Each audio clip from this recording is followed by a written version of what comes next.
नमस्ते। ददरा एकेडमी के online platform पर आप सभी का एक बार फिर स्वागत है। हम लोग हिंदी व्याकरण का अध्ययन कर रहे हैं और हिंदी व्याकरण में हमारी चर्चा हिंदी व्याकरण का जो द्वितीय भाग होता है शब्द विचार, उस पर चल रहा है। शब्द विचार पर इससे पूर्व में हम लोग 2 कक्षाएं कर चुके हैं। पहली कक्षा में हम लोगों ने शब्द की परिभाषा के विषय में, शब्द की उत्पत्ति के विषय में, शब्द के घटक के विषय में तथा शब्द के गुण और शब्द का ध्वनि के आधार पर वर्गीकरण और शब्द का अर्थ के आधार पर वर्गीकरण, इन बिंदुओं पर चर्चा कर लिया है। शब्द विचार का जो दूसरा वीडियो है उस वीडियो में हम लोगों ने हिंदी शब्दों के वर्गीकरण पर अध्ययन करना प्रारंभ किया। तो हम लोगों ने यह पाया कि हिंदी शब्दों का वर्गीकरण कई बिंदुओं, कई आयामों के आधार पर किया जा सकता है, जिसमें व्याकरणिक रूप से जो 5 आधार हैं, 5 आयाम हैं, उन आधारों पर हम लोगों ने शब्दों का वर्गीकरण करना प्रारंभ कर लिया। पीछे की कक्षा में हम लोगों ने शब्दों का वर्गीकरण 2 आधारों पर कर लिया है, उसका पूर्ण रूप से अध्ययन कर लिया है। आज की कक्षा में हम लोग हिंदी शब्दों का वर्गीकरण जो 3 आधार और बचे हुए हैं उस पर करेंगे। तो आइए आज की कक्षा का शुभारंभ किया जाता है। तो हम लोग थोड़ी सी चर्चा पीछे कर लेते हैं कि शब्द किसे कहते हैं। तो शब्द क्या होता है? शब्द भाषा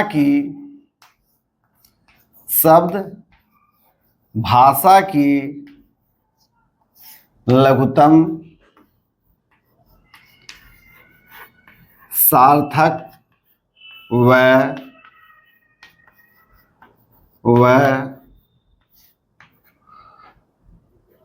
स्वतंत्र इकाई होता है।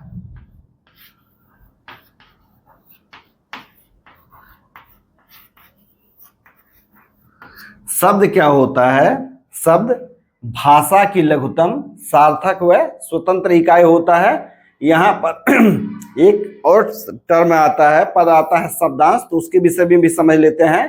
शब्दांश क्या होता है? शब्दांश भाषा की लघुतम व सार्थक इकाई होती है, लेकिन शब्दांश का प्रयोग स्वतंत्र रूप से नहीं किया जा सकता है, जबकि शब्द का प्रयोग स्वतंत्र रूप से किया जा सकता है। तो शब्द और शब्दांश में यही अंतर होता है कि शब्दांश का प्रयोग स्वतंत्र रूप से नहीं किया जा सकता है, जबकि शब्द का प्रयोग स्वतंत्र रूप से किया जा सकता है। हम लोग हिंदी भाषा का वर्गीकरण देख रहे हैं।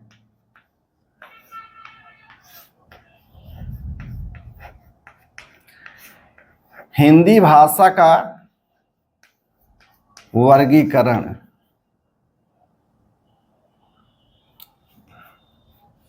हम लोग हिंदी भाषा के शब्दों का वर्गीकरण देख रहे हैं। तो हम इसको सीधे लिख दें,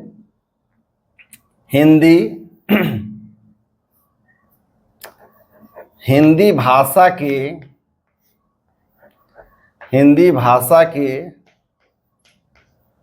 शब्दों का वर्गीकरण।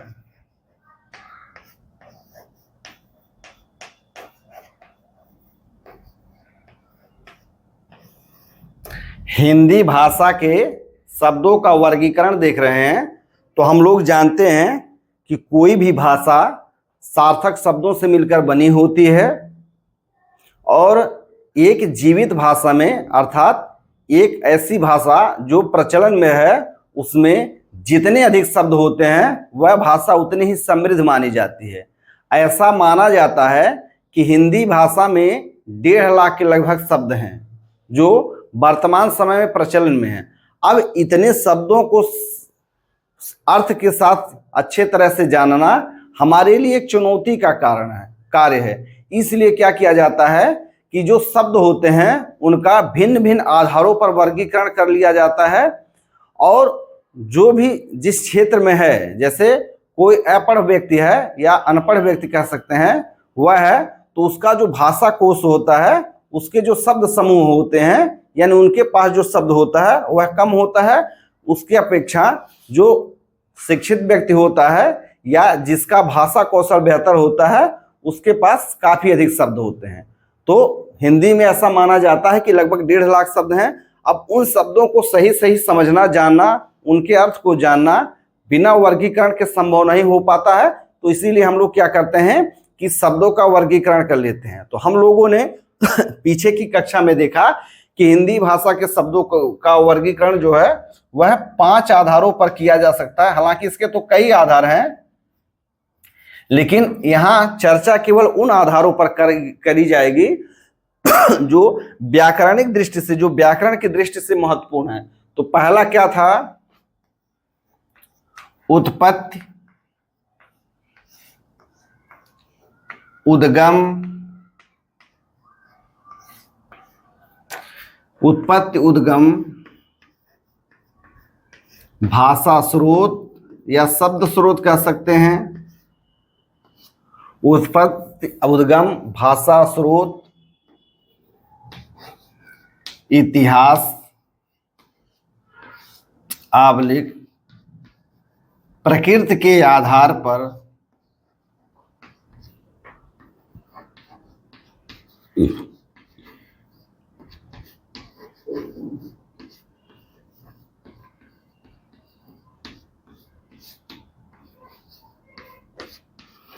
प्रकृति के आधार पर शब्दों का वर्गीकरण। हम लोग सबसे पहले शब्दों का वर्गीकरण किस आधार पर देख रहे हैं? तो उत्पत्ति कह सकते हैं, या उद्गम, या भाषा का स्रोत क्या है, या इतिहास, भाषा का इतिहास क्या है, या शब्द की प्रकृति क्या है। इसके आधार पर शब्दों का वर्गीकरण देख सकते हैं। इस वर्गीकरण के आधार पर हम लोगों ने देखा कि हिंदी भाषा के जो शब्द होते हैं वह 4 प्रकार से होते हैं। पहला है तत्सम शब्द, पहला है तत्सम शब्द, दूसरा है तद्भव शब्द। पहला है तत्सम शब्द, दूसरा है तद्भव शब्द, तीसरा है देशज शब्द, चौथा है आगत अथवा विदेशज शब्द।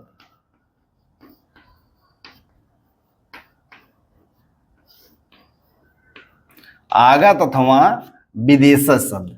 हम लोगों ने उत्पत्ति या उद्गम या भाषा का स्रोत या भाषा का जो इतिहास है या शब्द की जो प्रकृति है उसके आधार पर शब्दों का वर्गीकरण 4 रूपों में किया। तत्सम शब्द, तद्भव शब्द, देशज शब्द, आगत अथवा विदेशज शब्द। इस वर्गीकरण में 2 प्रकार और पाया जाता है। वह कौन सा है? वह है अर्ध तत्सम शब्द,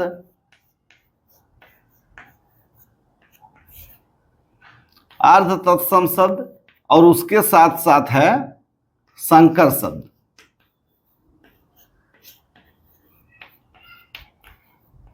संकर शब्द हम लोगों ने तत्सम, तद्भव, देशज, आगत या विदेशज, अर्ध तत्सम और संकर शब्द पर एक संक्षिप्त जानकारी, एक संक्षिप्त चर्चा पीछे की कक्षा में कर लिया है। फिर हम लोगों ने हिंदी शब्द का जो दूसरा वर्गीकरण देखा था वह था व्युत्पत्ति, रचना, बनावट। व्युत्पत्ति, रचना, बनावट या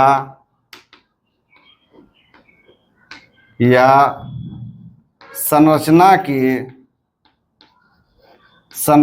के आधार पर शब्दों का वर्गीकरण।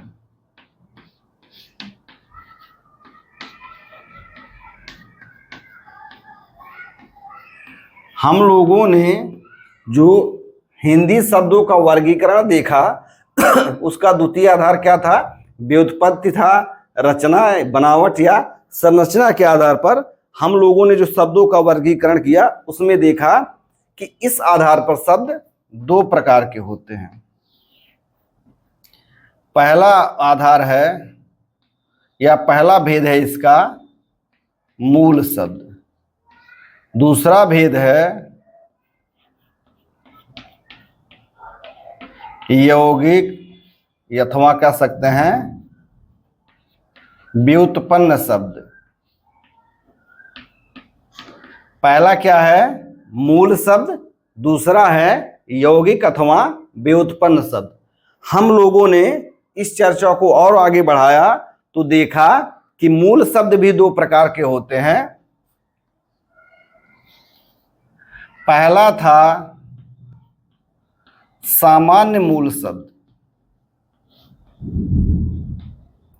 पहला वर्गीकरण है सामान्य मूल शब्द और इसका दूसरा वर्गीकरण है रूढ़ मूल शब्द। पहला है सामान्य मूल शब्द और दूसरा इसका जो वर्गीकरण है वह है रूढ़ मूल शब्द। हम लोगों ने जब कक्षा को और आगे बढ़ाया तो हम लोगों ने देखा कि यौगिक अथवा व्युत्पन्न शब्द भी दो प्रकार के होते हैं। पहला है सामान्य यौगिक शब्द, जिसे यौगिक शब्द केवल कहा जाता है, कहीं कहीं पर केवल यौगिक शब्द लिखा रहता है, सामान्य यौगिक शब्द। और दूसरा है रूढ़ यौगिक शब्द। रूढ़ यौगिक शब्द, रूढ़ यौगिक शब्द को सीधे सीधे योग रूढ़ शब्द भी कहा जाता है। योग रूढ़ शब्द भी कहा जाता है। हम लोग शुरू से लेकर के यहाँ तक जो चर्चा है वह पीछे वाली वीडियो में कर चुके हैं। आप लोग अगर उसको समझना चाहते हैं तो पीछे वाला वीडियो पहले देख लीजिए, फिर इस कक्षा पर आइए।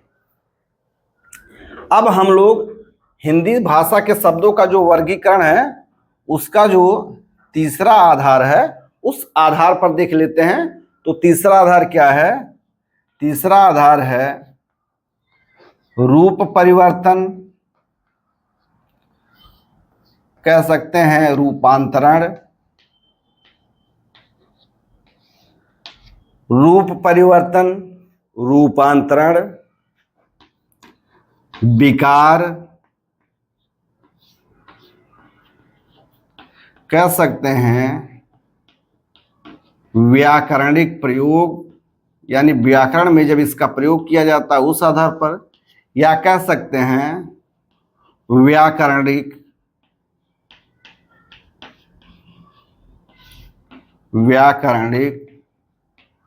आवश्यकता, व्याकरणिक आवश्यकता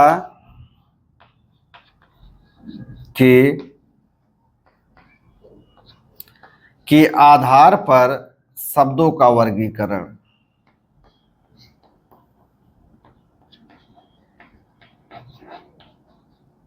यह हमारा क्या होगा? तीसरे आधार पर जो शब्दों का वर्गीकरण क्या होगा। चौथा आधार हम लोग देखेंगे अर्थ के आधार पर,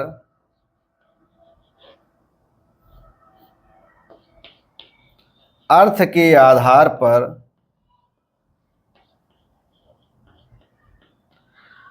अर्थ के आधार पर शब्दों का वर्गीकरण।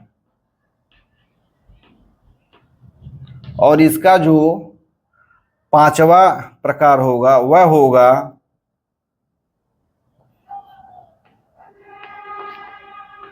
प्रयोग क्षेत्र के आधार पर, प्रयोग क्षेत्र के आधार पर शब्दों का वर्गीकरण। प्रयोग क्षेत्र के आधार पर हम लोग देखेंगे कि शब्दों का वर्गीकरण किस प्रकार से किया गया है। तो हम लोग हिंदी भाषा के जो शब्दों का वर्गीकरण है पहले आधार पर और दूसरे आधार पर, इससे पूर्व की कक्षा में ढंग से देख लिया है। तो आइए हम लोग अपनी चर्चा को आगे बढ़ाते हैं और हिंदी शब्दों का जो वर्गीकरण है वह रूप परिवर्तन, रूपांतरण, विकार, व्याकरणिक प्रयोग या व्याकरणिक आवश्यकताओं के आधार पर शब्द में क्या परिवर्तन होता है या शब्द को हम लोग कैसे वर्गीकृत कर सकते हैं उस पर चर्चा करेंगे। तो तो उम्मीद है यहां तक आप लोगों को समझने में कोई भी दिक्कत नहीं रही होगी। आइए हम लोग अपनी कक्षा को आगे बढ़ाते हैं।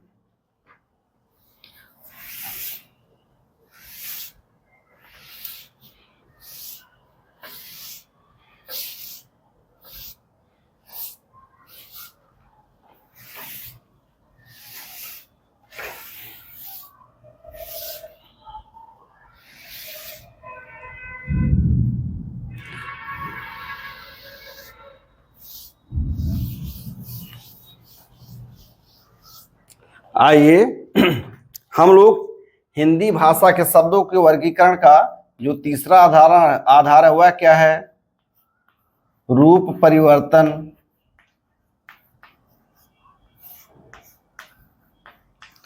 रूपांतरण, विकार,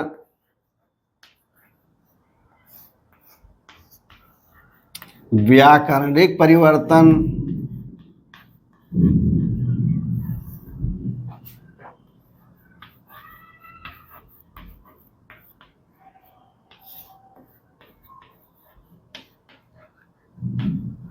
या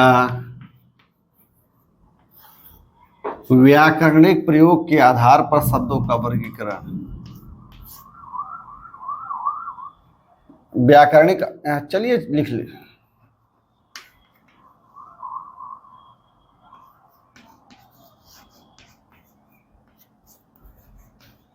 यहां व्याकरणिक आवश्यकता भी लिख सकते हैं, या व्याकरणिक, चलिए व्याकरणिक यानी व्याकरण की क्या आवश्यकता होती है।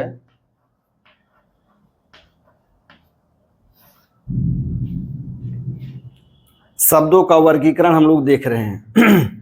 तो हम लोग जानते हैं कि भाषा में हमें अपने विचार व्यक्त करने के लिए हम लोग जो शब्द भंडार है या जो उस भाषा का शब्द समूह होता है उसमें से हम अपने अभिव्यक्ति या अपने इच्छित अर्थ को व्यक्त करने के लिए अनुकूल शब्द ले लेते हैं और हम उसका वाक्य में प्रयोग करते हैं। लेकिन हम लोग देखते हैं कि शब्द समूह से या शब्द भंडार से जो शब्द लिए जाते हैं हम उनका वाक्य में प्रयोग सीधे सीधे या ज्यों का त्यों वाक्य में प्रयोग नहीं कर सकते हैं। आइए हम लोग उदाहरण से समझते हैं। जैसे हम लोग पहले एक उदाहरण समझ लेते हैं। उदाहरण क्या है? जैसे हमें एक आशय, एक अर्थ प्रकट करना है। एक वाक्य है, 3 छोटे बच्चे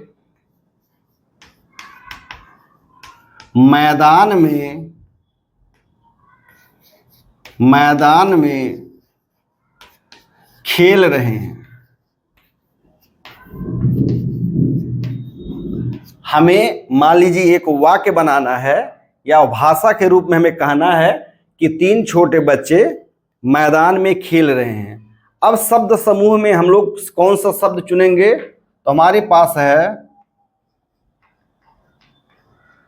शब्द समूह से चुने गए शब्द। हम लोग शब्द समूह से कौन कौन से शब्द चुनेंगे? तो हम शब्द चुनेंगे 3 छोटा बच्चा मैदान और खेलना। यानी हिंदी भाषा को जो शब्द है उसके समूह में से या उसके भंडार में से या हिंदी भाषा के जो शब्दों का हमारे पास भंडार है उसमें से हम लोग कौन कौन सा शब्द चुनेंगे? तो 3 छोटा बच्चा मैदान और खेलना। तो यदि हम इसका वाक्य में प्रयोग करें कि 3 छोटा बच्चा मैदान खेलना, तो हमारा यह आशय कि 3 छोटे बच्चे मैदान में खेल रहे हैं ऐसा स्पष्ट नहीं हो पाएगा। हमारा क्या होगा? अर्थ सही रूप से अभिव्यक्त नहीं हो पाएगा। तो अर्थ की अभिव्यक्ति के लिए, इच्छित अर्थ की अभिव्यक्ति के लिए हम लोग क्या करते हैं कि इन शब्दों के रूप में थोड़ा सा हेर फेर कर देते हैं। क्या करते हैं? इन शब्दों के रूप में थोड़ा सा हेर फेर कर देते हैं ताकि क्या हो कि हमारा इच्छित अर्थ, हम लोग जिस अर्थ के लिए इस वाक्य की अभिव्यक्ति कर रहे हैं या भाषा की अभिव्यक्ति कर रहे हैं, हमें वह इच्छित अर्थ प्राप्त हो जाए। तो हम लोग विकार या शब्दों का रूप परिवर्तन क्या कर रहे हैं? विकार या रूप परिवर्तन क्या करेंगे? तो हम लोग देखेंगे कि 3 यहां भी है, 3 यहां भी है, तो इसको करने की कोई आवश्यकता नहीं है। तो हम लोग क्या यहां जो इस पे होगा, देखिए हम लोग यहां छोटा है, छोटा को हम लोग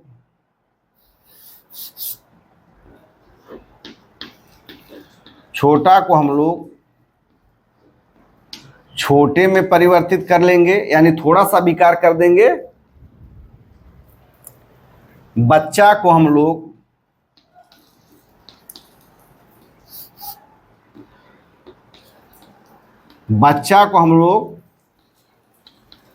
बच्चे में परिवर्तित कर देंगे। मैदान को हम लोग इसमें कुछ और जोड़ देंगे, मैदान में।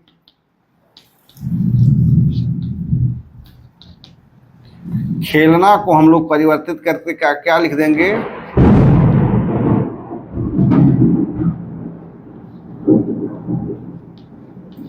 खेल रहे हैं।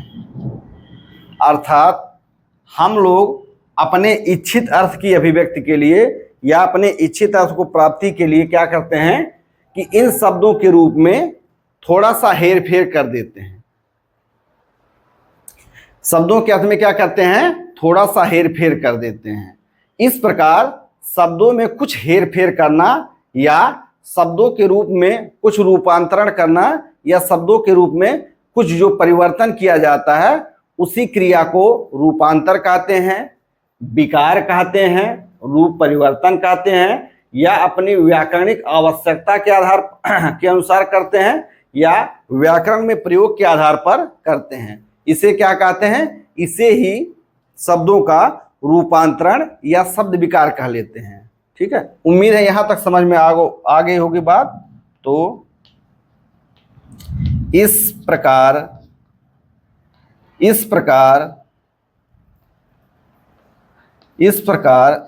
शब्दों के रूप में, यहां पर यह बात आप लोग स्पष्ट रूप से समझे रहिएगा कि शब्दों के अर्थ में कोई परिवर्तन नहीं करा जाता है, केवल शब्दों के रूप में परिवर्तन किया जाता है। इस प्रकार शब्दों के रूप में भाषाई आवश्यकता के अनुसार, यानी भाषा की आवश्यकता के अनुसार, इस प्रकार शब्दों के रूप में भाषाई आवश्यकता के अनुसार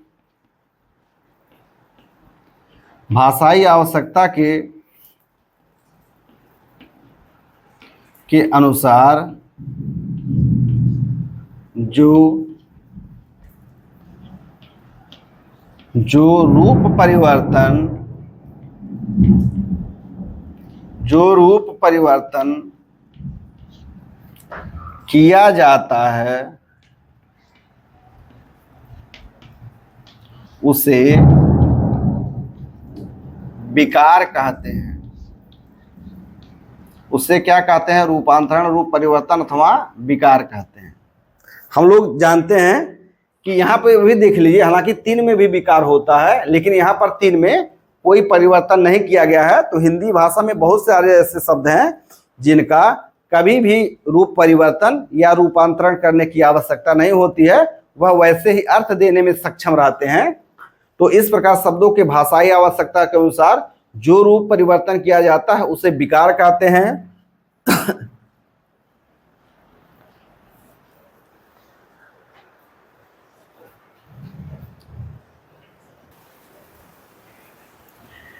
इस प्रकार शब्दों के रूप में भाषाई आवश्यकता के अनुसार जो रूप परिवर्तन किया जाता है उसे विकार कहते हैं।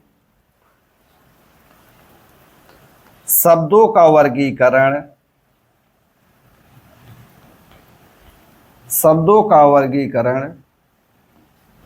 इस रूप परिवर्तन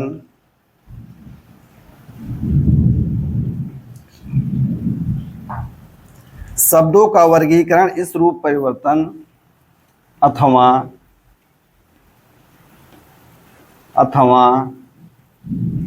विकार के आधार पर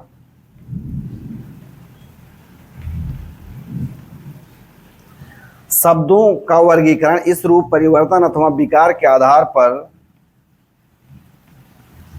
दो प्रकार से होता है। पहला होता है विकारी शब्द और दूसरा होता है अविकारी शब्द। पहला क्या होता है? विकारी शब्द होता है और दूसरा होता है अविकारी शब्द। विकारी शब्द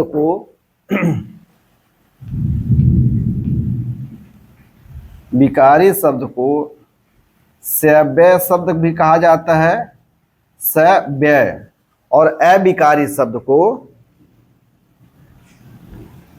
अव्यय शब्द भी कहा जाता है। विकारी शब्द को सव्यय शब्द कहा जाता है और अविकारी शब्द को अव्यय शब्द भी कहा जाता है।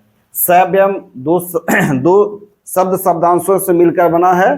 कौन कौन सा है? इसमें स उपसर्ग है और व्यय मूल शब्द है। व्यय का अर्थ होता है खर्च होना या परिवर्तन होना। स मतलब होता है सही। उसी प्रकार अव्यय शब्द भी अधन व्यय से मिलकर होता है। अ उपसर्ग है, अ नकारात्मक अर्थ में लिया जाता है और व्यय का अर्थ होता है खर्च होना। अर्थात जो शब्द खर्च न होते हो, खर्च मतलब जिन शब्दों के रूप में कोई परिवर्तन नहीं होता है उन्हें अव्यय शब्द कहते हैं, और जिन शब्दों के रूप में व्याकरणिक जरूरत के आधार पर कुछ हेर फेर कर दिया जाता है उसे सव्यय शब्द कहते हैं। उम्मीद है यहां तक आप लोग समझ पा रहे होंगे। यहाँ मौसम थोड़ा सा खराब है जिसके कारण बार बार बिजली कट जा रही है, तो थोड़ी असुविधा हो रही है। आप लोग इसको मैनेज कर लेंगे। तो हम लोग देखते हैं, आइए आगे चर्चा करते हैं कि विकारी शब्द और अविकारी शब्द किसे कहते हैं। तो हम इसको क्या करते हैं, हटा देते हैं।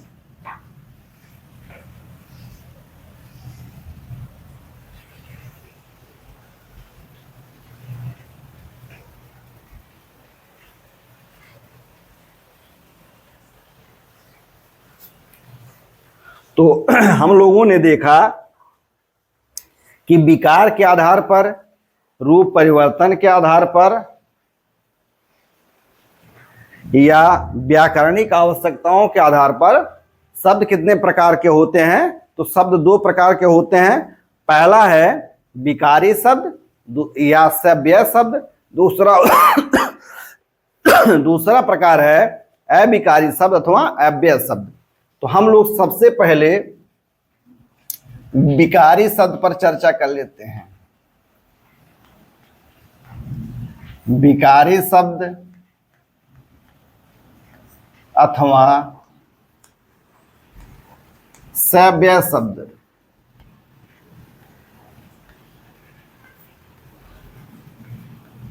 विकारी शब्द अथवा सव्यय शब्द। तो विकारी शब्द किसे कहते हैं?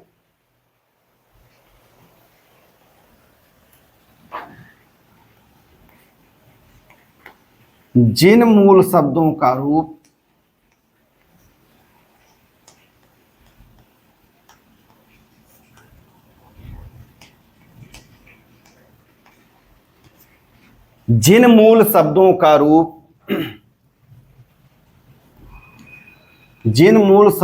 रूप वाक्य में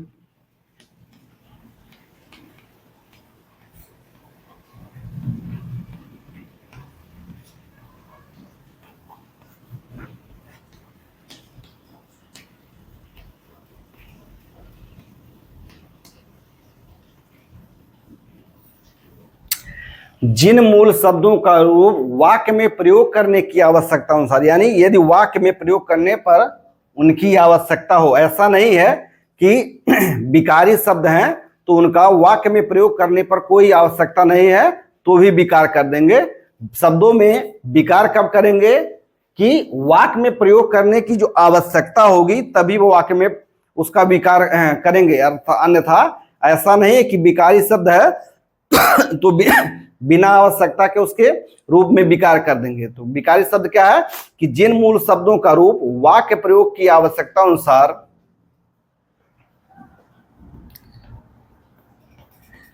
लिंग, वचन, कारक,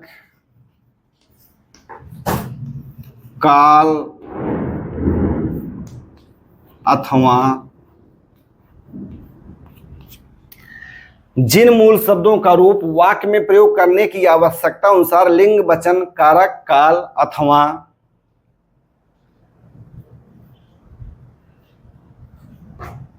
अथवा पुरुष आदि के कारण जिन मूल शब्दों का रूप वाक्य में प्रयोग करने की आवश्यकता अनुसार लिंग, वचन, कारक, काल अथवा पुरुष, माने इसके अलावा भी कुछ हैं, आदि के कारण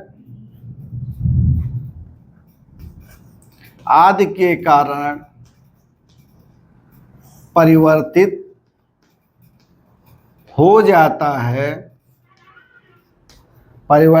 जाता है विकारी शब्द अथवा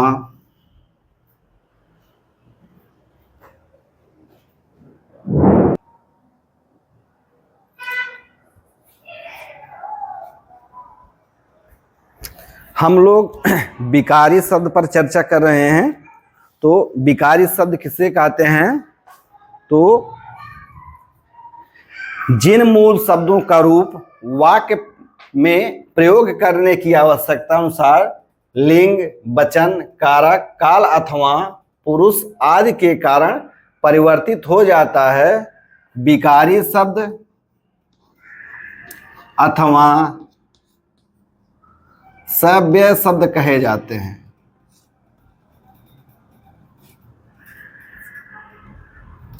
सव्य शब्द कहे जाते हैं।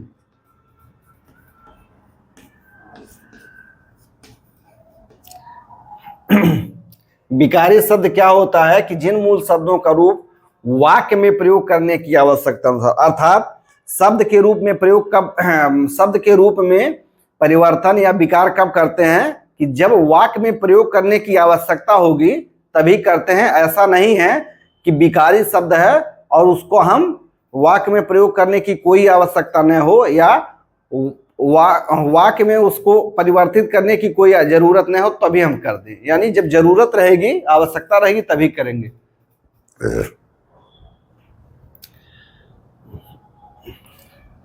संज्ञा, सर्वनाम,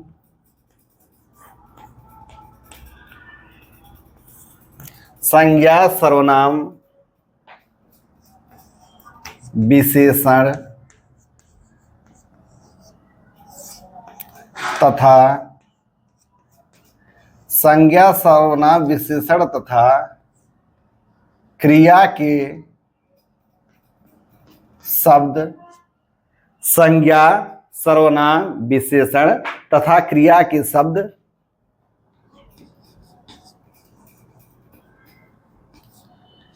विकारी शब्द होते हैं।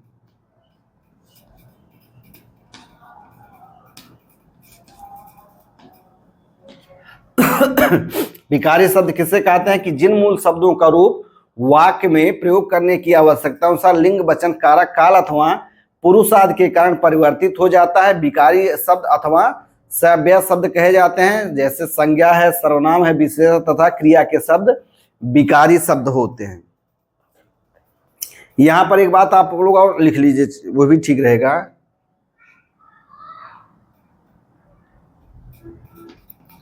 ऐसा ऐसा आवश्यक नहीं है, ऐसा आवश्यक नहीं है कि संज्ञा सर्वनाम ऐसा आवश्यक है नहीं है कि संज्ञा सर्वनाम विशेषण तथा क्रिया के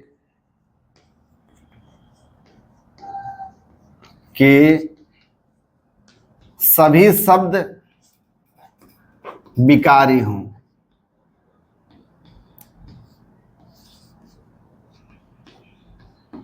ऐसा कोई आवश्यक नहीं है कि सभी संज्ञा विकारी हों, सभी सर्वनाम विकारी हों, विशेषण अथवा क्रिया विकारी हों। उसमें कुछ शर्तें होते हैं, हम लोग जब इसका अध्ययन करेंगे विस्तृत रूप से तो उसमें चर्चा आएगी। ऐसा आवश्यक नहीं है कि संज्ञा सर्वनाम विशेषण तथा क्रिया के सभी शब्द विकारी हों अथवा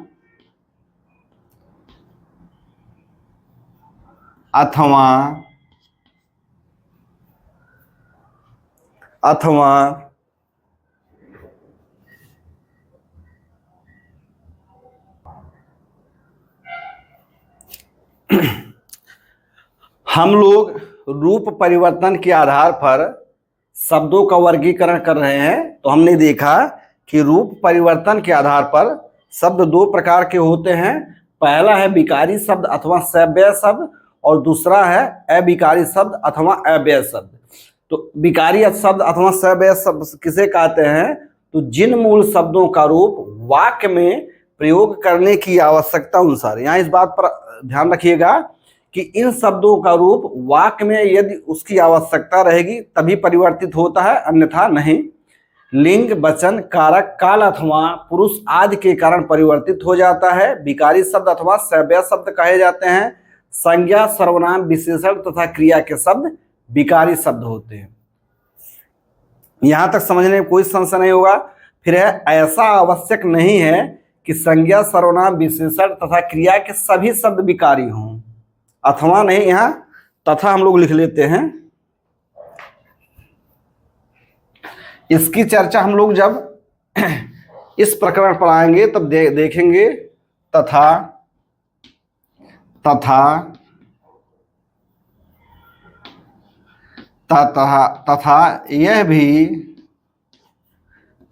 यह भी आवश्यक नहीं है कि इन सभी शब्दों में विकार या इन सभी शब्दों में विकार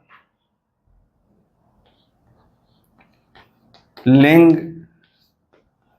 वचन, कारक, काल अथवा पुरुष द्वारा हो।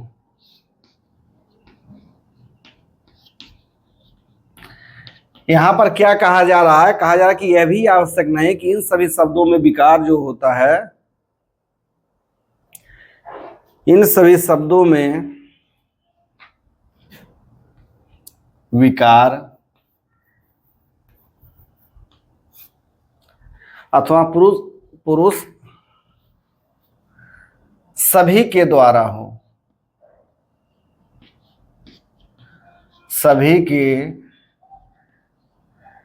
द्वारा हो। ऐसा आवश्यक नहीं है कि इन सभी शब्दों में जो विकार हो सभी में लिंग, वचन, काल, कारक अथवा पुरुष के द्वारा हो।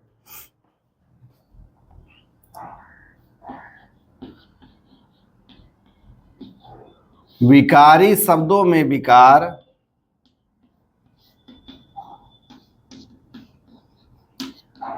विकारी शब्दों में विकार,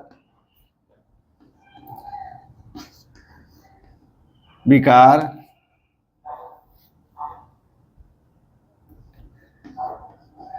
एक अथवा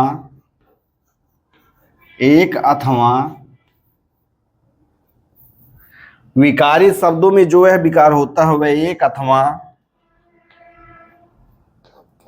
एकाधिक कोटियों द्वारा हो सकता है।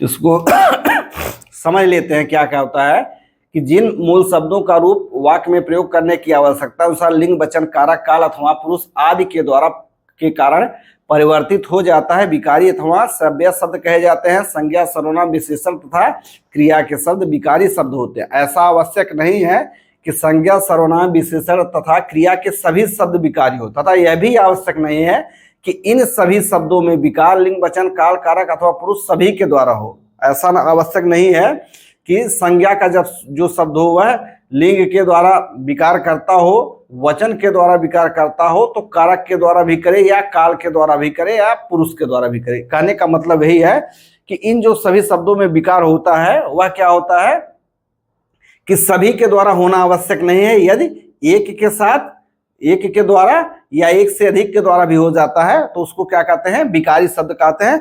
कहने का यही मतलब है। बाकी विस्तृत चर्चा जब इसका प्रकरण आएगा तो करा जाएगा। उदाहरण इसका देख लेते हैं। उदाहरण है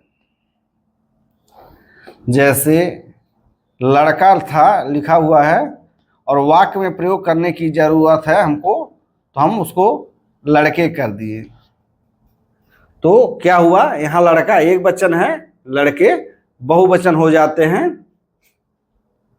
उसी प्रकार जाता है क्रिया है, इसको हम लोग गया या जाएगा किसके आधार पर विकार हो जाएगा, काल के आधार पर। काल माने समय के आधार पर। उसी प्रकार से मैं सर्वनाम है, इसमें विकार क्या हो जाएगा, आवश्यकता पड़ने पर मेरा, मेरी, मेरे हो जाएगा। और विशेषण का एक उदाहरण देख लेते हैं। अच्छा है तो इसकी जरूरत लिंग के आधार पर यह क्या विकार हो सकता है, अच्छी विकार हो सकता है। उम्मीद है कि आप लोग विकारी अथवा श्रव्य शब्द समझ चुके होंगे। आइए हम लोग ख वाला बिंदु देख लेते हैं। अविकारी शब्द, अविकारी शब्द अथवा अव्यय शब्द, अविकारी शब्द अथवा अव्यय शब्द। अ माने नहीं, विकारी माने जिसमें विकार हो, यानी ऐसे शब्द जिसमें विकार न हो उसे क्या कहते हैं, अविकारी। अथवा अ माने नहीं, व्यय माने जिसमें जो खर्च होता हो, व्यय का मतलब सीधे सीधे समझिए खर्च या परिवर्तन। तो ऐसे शब्द जिनके रूप में कोई परिवर्तन नहीं होता है उसको लिख लेते हैं। जिन मूल शब्दों का, जिन मूल शब्दों का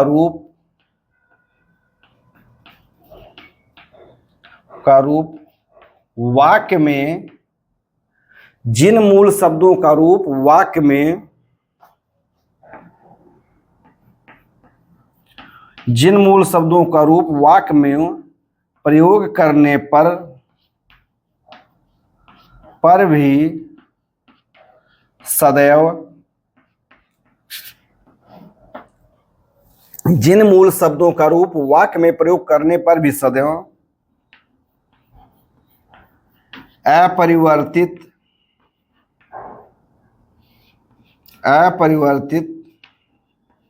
रहता है, अविकारी अथवा अविकारी अथवा अविकारी अथवा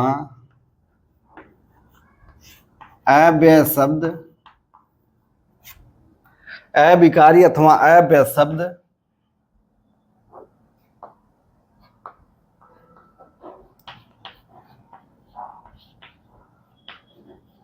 अविकारी शब्द अथवा अव्यय शब्द कहे जाते हैं।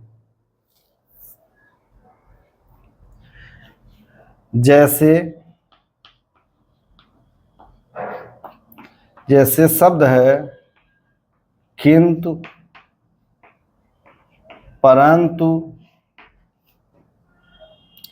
सदा, कल, परसों। जैसे किंतु, परंतु, सदैव, कल, परसों, सदैव है, सदा, सदैव आदि। यह शब्द क्या है?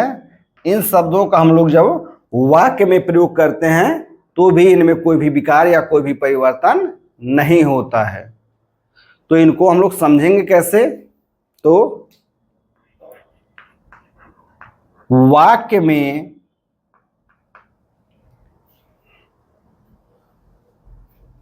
हाँ लिख लेते हैं।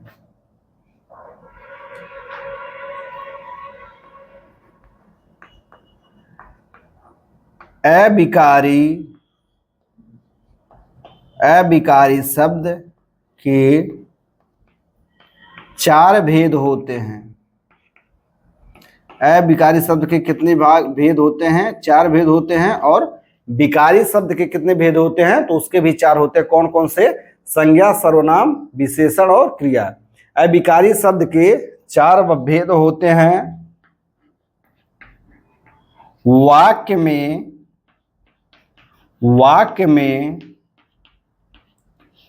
प्रयोग के आधार पर, वाक्य में प्रयोग के आधार पर अविकारी शब्दों को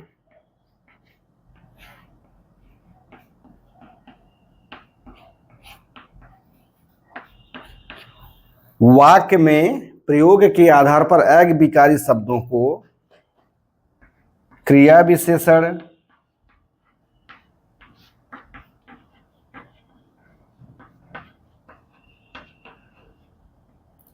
वाक्य में प्रयोग करने के आधार पर अविकारी शब्दों को क्रिया विशेषण,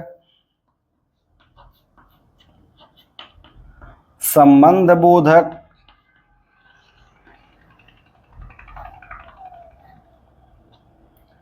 क्रिया विशेषण, संबंध बोधक, क्रिया विशेषण, संबंध बोधक, समुच्चय बोधक, समुच्चय बोधक तथा वाक्य में प्रयोग के आधार पर अविकारी शब्दों को क्रिया विशेषण, संबंध बोधक, समुच्चय बोधक तथा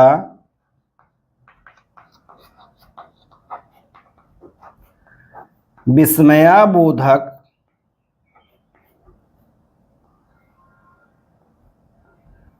इन 4 भेदों में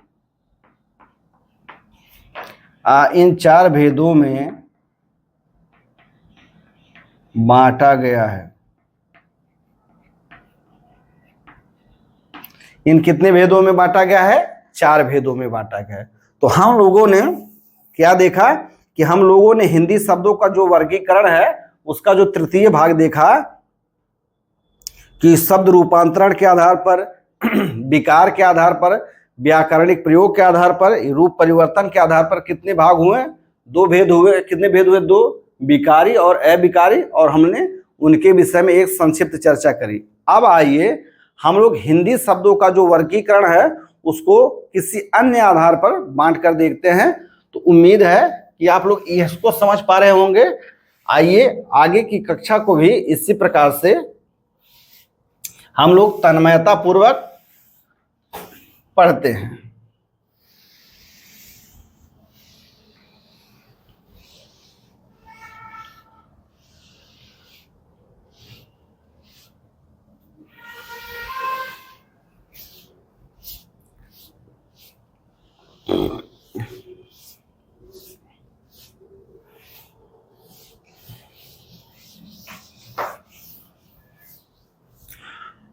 हिंदी शब्दों का जो वर्गीकरण है उसका जो चतुर्थ भाग है या चौथा भाग है, तो हम लोग उसको देखते हैं। वह किस आधार पर है? तो वह है अर्थ के आधार पर, अर्थ के आधार पर शब्दों का वर्गीकरण। अर्थ के आधार पर शब्दों का वर्गीकरण हम लोग देख लेते हैं। हम लोग क्या देख रहे हैं? हम लोग देख रहे हैं कि अर्थ के आधार पर शब्दों का वर्गीकरण। तो हम लोग जानते हैं कि अर्थ की दृष्टि में शब्द भाषा का लघुतम व स्वतंत्र इकाई होता है। भाषा का क्या होता है? शब्द लघुतम व स्वतंत्र इकाई होता है, जबकि शब्दांश क्या होता है? वह लघुतम तो होता है लेकिन स्वतंत्र इकाई नहीं होता है। और हम लोग जानते हैं कि हिंदी व्याकरण में उन्हीं शब्दों का अध्ययन किया जाता है जिनका कोई अर्थ होता है। शब्द और अर्थ का जो संबंध होता है वह बहुत ही गूढ़ होता है, वह बहुत ही विचारणीय होता है। शब्द का और अर्थ का जो संबंध होता है वह एकदम से गूढ़ होता है, प्रगाढ़ होता है। जिस प्रकार से कोई फूल रहता है उसमें सुगंध निहित रहता है, जिस प्रकार से कोई फूल होता है और उसमें सुगंध निहित रहता है, उसी प्रकार कोई शब्द होता है तो उसमें उसका अर्थ निहित होता है। उम्मीद है ये बात आप समझ पा रहे होंगे। हम लोग जानते हैं कि हिंदी में कोई एक ही शब्द रहता है, वह भिन्न भिन्न स्थितियों में भिन्न भिन्न अर्थ दे सकता है। यानी हिंदी भाषा में हम लोग इस स्टेज पर हैं, इस अवस्था में है कि हम लोगों ने अपने जीवन में कई ऐसे क्षण महसूस किए होंगे कि कोई बात किसी से कुछ दूसरे संदर्भ में कहा जाए, समझने वाला व्यक्ति उसको दूसरे संदर्भ में समझ लेता है। हम लोग जब पुस्तकों का अध्ययन करते हैं तो देखते हैं कि काव्य में ऐसी कई स्थितियां उत्पन्न हो जाती हैं कि देखने पर तो दूसरा अर्थ महसूस होता है, लेकिन जब हम उसका सही से बढ़िया से बोधगम्यता करते हैं, यानी उसको सही से हम लोग समझते हैं, तो उसका बढ़िया अर्थ निकलता है। खैर हम लोग यहाँ व्याकरण पर अध्ययन कर रहे हैं तो हम लोग जानते हैं कि हिंदी में क्या होता है कि एक ही शब्द भिन्न भिन्न स्थितियों में भिन्न भिन्न अर्थ देता है। कभी शब्द का सीधा सीधा अर्थ रहता है तो कभी शब्द का कोई लक्षित, यानी कोई हम लोग इशारा करके उसका शब्द कुछ दूसरा रहता है लेकिन उसका जो अर्थ होता है वह इशारे में रहता है, यानी लक्षित अर्थ रहता है। कभी क्या होता है कि कोई शब्द है उसके समानार्थी कोई शब्द है, या कोई शब्द है उसके विपरीत कोई शब्द है। कभी कभी क्या होता है कि कई शब्द मिलकर के एक अर्थ देते हैं, और कभी कभी क्या होता है कि एक ही शब्द कई कई अर्थ देते हैं। तो हम लोग अर्थ के आधार पर शब्दों का वर्गीकरण जो होता है उसको दो प्रकार से कर सकते हैं। तो यहां लिख लेते हैं, अर्थ के आधार पर, अर्थ के आधार पर शब्दों के,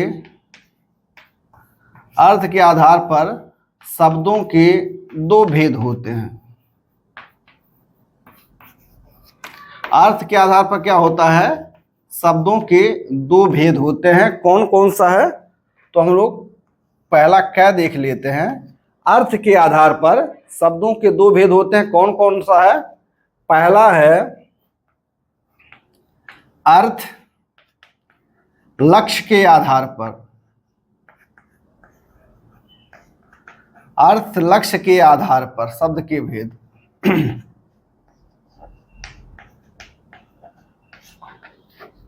पहला क्या है, अर्थ लक्ष्य के आधार पर शब्द के भेद है, और दूसरा क्या है,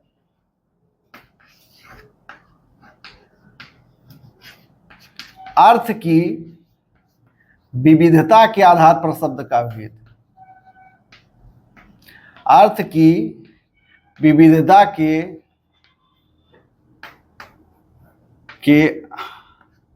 आधार पर शब्द का भेद या शब्द भेद।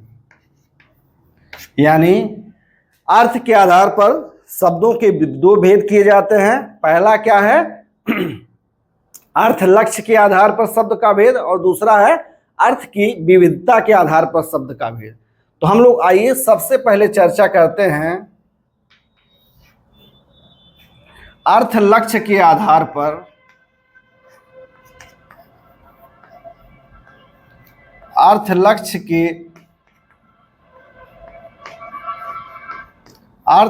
के आधार पर शब्द भेद या शब्दों के भेद।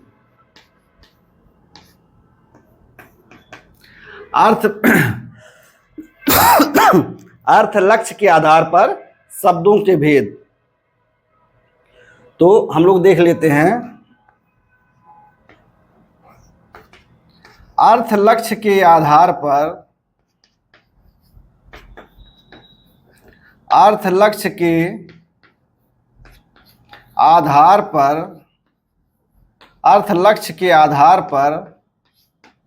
शब्दों के तीन भेद होते हैं।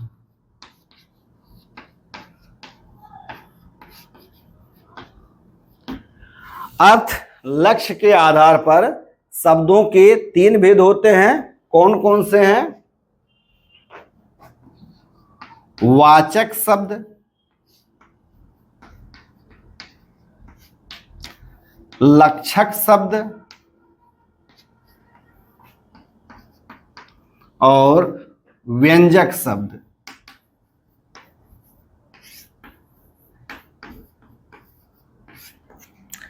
अर्थ लक्ष्य के आधार पर शब्दों के तीन भेद होते हैं। कौन कौन से हैं? वाचक शब्द, लक्षक शब्द और व्यंजक शब्द। अब चर्चा कर लेते हैं वाचक शब्द किसे कहेंगे।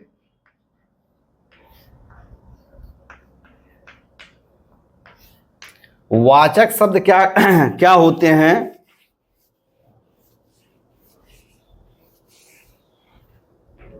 वाचक शब्द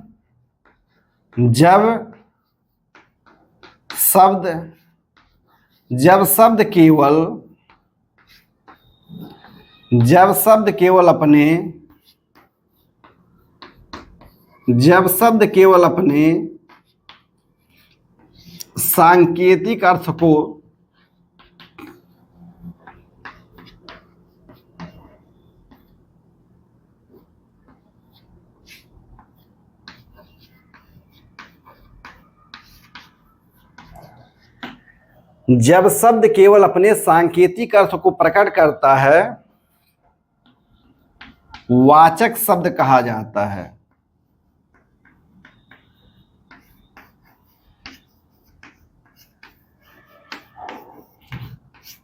क्या कहा जाता है? वाचक शब्द कहा जाता है। जब शब्द केवल क्या करता है? अपने सांकेतिक अर्थ को प्रकट करता है, वाचक शब्द कहा जाता है। इसका उदाहरण देख लेते हैं। यथा गाय। गाय से हमारा क्या आशय होता है? एक पशु। गाय क्या है? एक चौपाया, एक पशु होता है जो पाला जाता है और दूध देती है। उसी प्रकार से है कुंभकर्ण। कुंभकर्ण क्या है? रावण का यह भाई है। लंकापति रावण का क्या था? भाई था।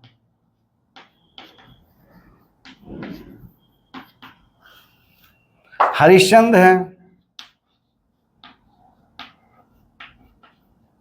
यह क्या थे? यह अयोध्या के राजा थे।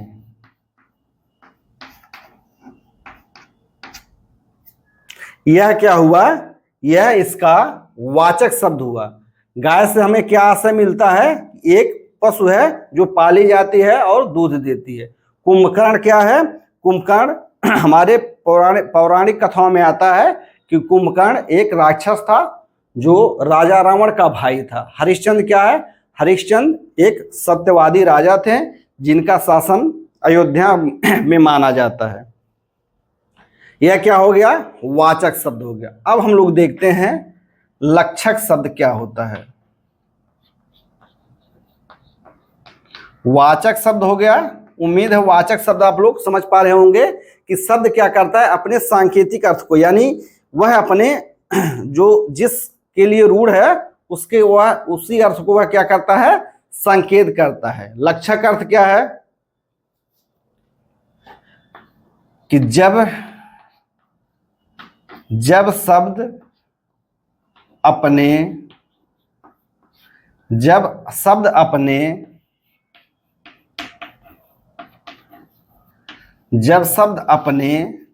सांकेतिक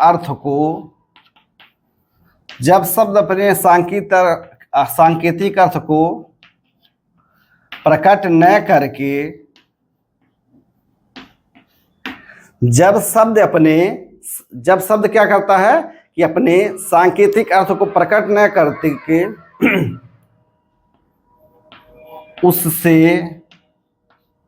उससे यानी उस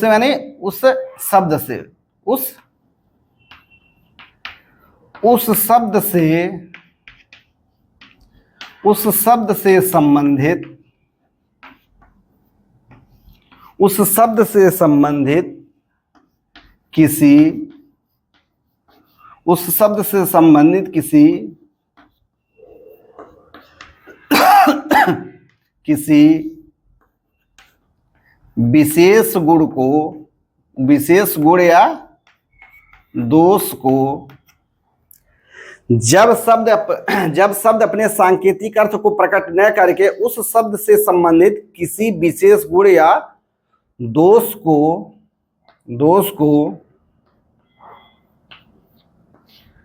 प्रकट करता है,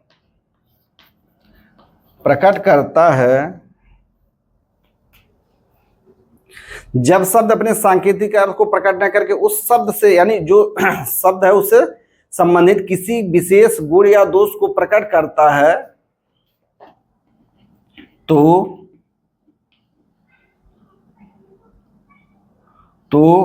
उस शब्द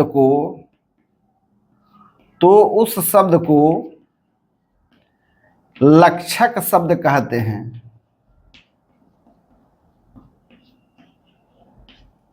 उस शब्द को क्या कहते हैं? लक्षक शब्द कहते हैं। जब शब्द अपने सांकेतिक अर्थ को प्रकट न करके उस शब्द से संबंधित किसी विशेष गुण या दोष को प्रकट करता है, तो उस शब्द को क्या कहते हैं? लक्षक शब्द कहते हैं। अर्थात क्या होता है कि उस शब्द से संबंधित कोई लक्षण प्रकट होता है, लक्षण प्रकट होने के कारण ही उस शब्द को लक्षक शब्द कहा जाता है। उदाहरण देख लेते हैं। यदि किसी को कह दिया जाए कि वह महिला या वह बालिका गाय है या वह व्यक्ति गाय है, तो इसका मतलब क्या हुआ कि वह व्यक्ति चौपाया जानवर न होकर के क्या हो जाता है कि गाय से हमें किसका बोध होता है? सीधापन से बोध होता है। गाय से हमें किसका बोध होता है? सीधापन से बोध हो जाता है। वहां पर गाय से संबंध चौपाए जानवर से न लेकर के क्या लिया जाता है? सीधापन से, कि वह व्यक्ति गाय है। वह व्यक्ति क्या है? स्वभाव से गाय है, यानी वह व्यक्ति क्या है? स्वभाव से सीधा है।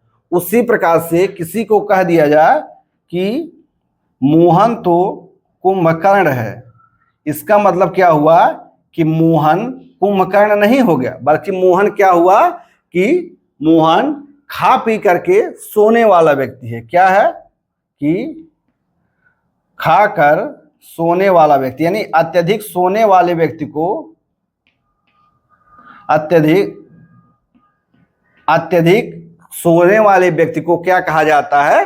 कुंभकर्ण कहा जाता है, जो जगने पर केवल भोजन की बात करता हो। फिर क्या है? हरिश्चंद्र।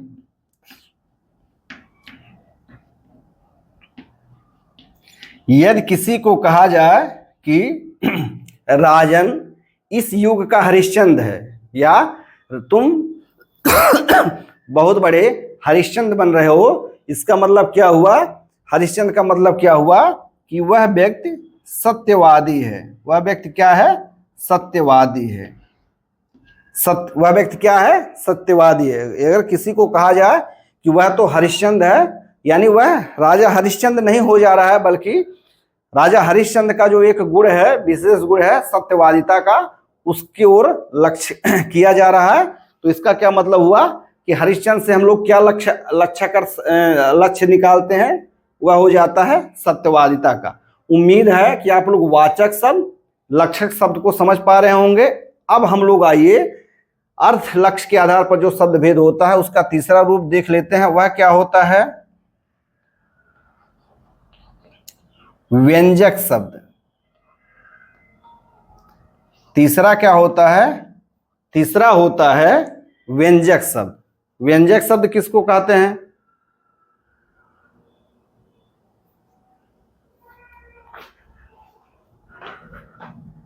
जब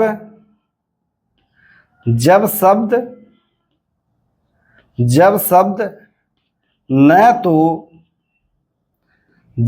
न तो अपने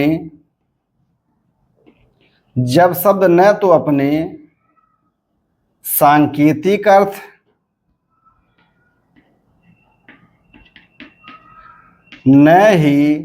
जब शब्द न तो अपने सांकेतिक अर्थ,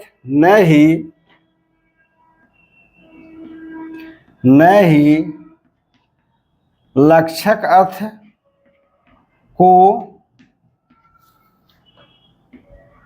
ही लक्षक अर्थ को प्रकट करता है,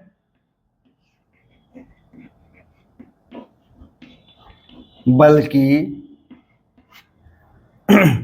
जब शब्द न तो अपने सांकेतिक अर्थ को और न ही सांकेतिक अर्थ यानी वाचक अर्थ को और न ही लक्षक अर्थ को प्रकट करता है, बल्कि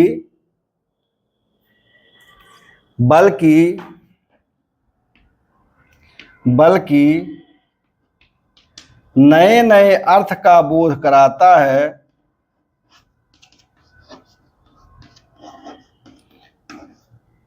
नए नए नहीं लिखना ठीक है, बल्कि जब शब्द से न तो उसके वाचक अर्थ का या न ही लक्षक अर्थ यानी प्रकट होता है, बल्कि क्या होता है? जब शब्द न तो अपने सांकेतिक अर्थ न ही लक्षक अर्थ को प्रकट करता है, बल्कि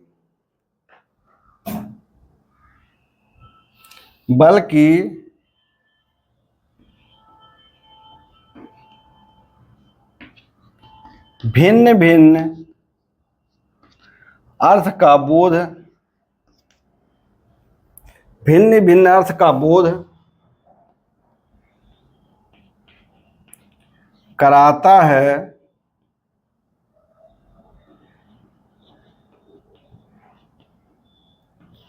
व्यंजक शब्द कहा जाता है।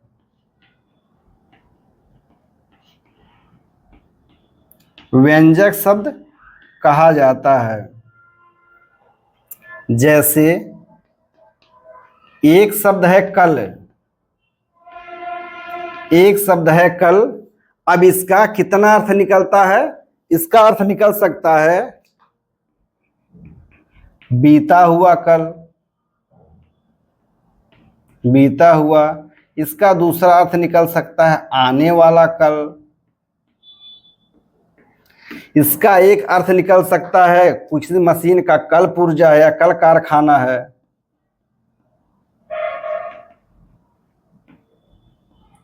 या किसी ने कहा कि ऐसी घटना हो गई कि मेरे हृदय में कल पड़ गया, अर्थात मेरे हृदय को अच्छा लगा। कल का मतलब क्या हुआ? अच्छा लगना।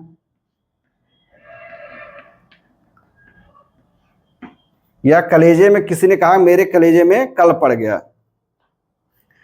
कल माने बीता हुआ, आने वाला, कल पुर्जा, अच्छा लगना। या नदियों की आवाज को भी कल कल कहा जाता है।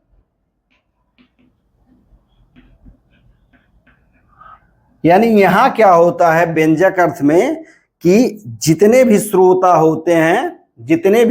होते हैं वह क्या करते हैं, वह अपने अपने लक्ष्य के अनुसार, वह अपने अपने आवश्यकता के अनुसार उन शब्दों का अर्थ निकालते हैं। जैसे एक उदाहरण से समझ लें, किसी ने कहा कि इनका समय हो गया या इनका समय समाप्त हो गया। जैसे एक वाक्य है समय समाप्त हो जाना। अब समय समाप्त होना, यदि कोई व्यक्ति वृद्ध है और वह जीवन के अंतिम क्षण में है, तो अगर किसी ने कहा कि इनका समय समाप्त हो गया, अर्थात उनका अब देहावसान निकट है या देहावसान हो गया है। यदि हम लोग परीक्षा में बैठे हुए हैं और कक्ष निरीक्षक ने कहा कि अब आप लोगों का समय समाप्त हो गया, तो वहां हम लोग देहावसान से अर्थ नहीं निकालेंगे, बल्कि हमारे लिए जो समय निर्धारित था वह समय समाप्त हो गया है।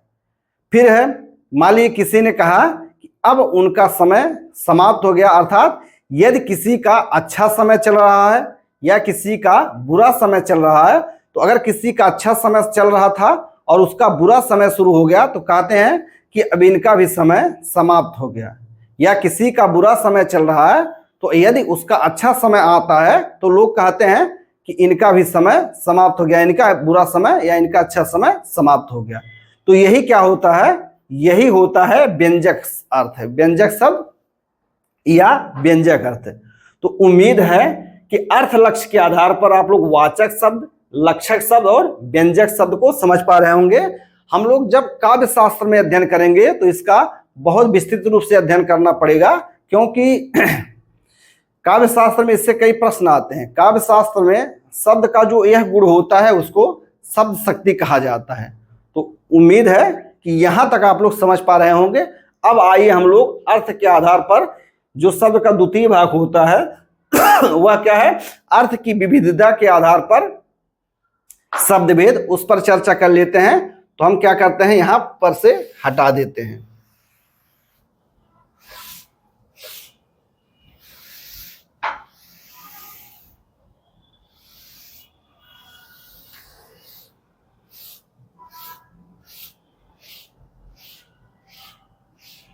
अर्थ की विविधता के आधार पर शब्द के भेद।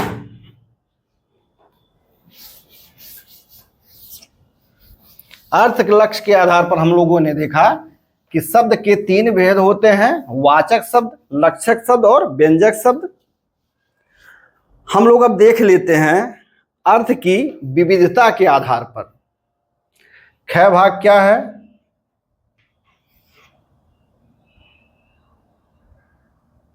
या यहां से मिटा देते हैं, क्योंकि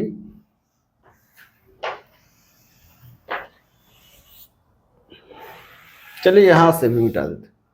ख बिंदु क्या है, ख बिंदु है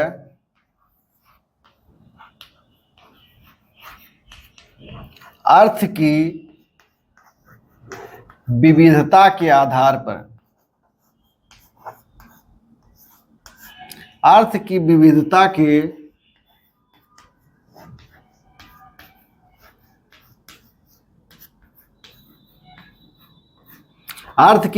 के आधार पर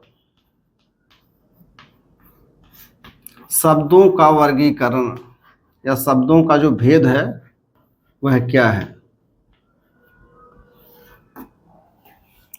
अर्थ की विविधता के आधार पर शब्दों का जो भेद होता है या शब्दों का जो वर्गीकरण होता है वह हम लोग अर्थ की विविधता के विषय में देख लेते हैं। तो हम लोग जानते हैं कि भाषा में शब्द का और अर्थ का एक परिवर्तनीय संबंध होता है, अर्थात जरूरी नहीं है कि एक शब्द भिन्न भिन्न स्थितियों में एक ही अर्थ दे। परिवर्तनीय संबंध माने शब्द का और अर्थ का परिवर्तनीय संबंध होता है, यानी एक ही शब्द भिन्न भिन्न स्थितियों में अलग अलग अर्थ दे सकता है। तो हम लोग देख लेते हैं कि अर्थ की विविधता के आधार पर शब्द कितने प्रकार के होते हैं। यानी भाषा में शब्द और अर्थ का जो संबंध होता है वह परिवर्तनीय संबंध होता है। तो हम लोग देख लेते हैं कि अर्थ की विविधता के आधार पर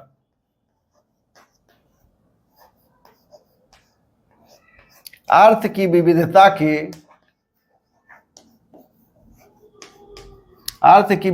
के आधार पर जो शब्द हैं उनके शब्दों के 4 भेद होते हैं। शब्दों के कितने भेद होते हैं? तो अर्थ की विविधता के आधार पर शब्दों के 4 भेद होते हैं। कौन कौन से हैं? तो पहला भेद हम लोग देख लेते हैं। पहला भेद है एकार्थी, / एकार्थक शब्द।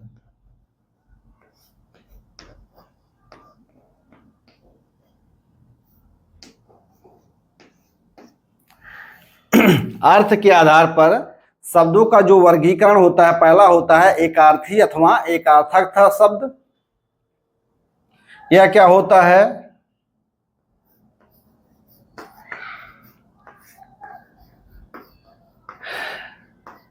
जिन शब्दों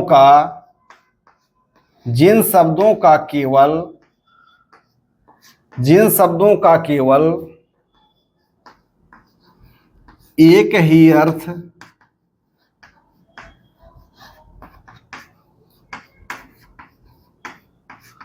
होता है,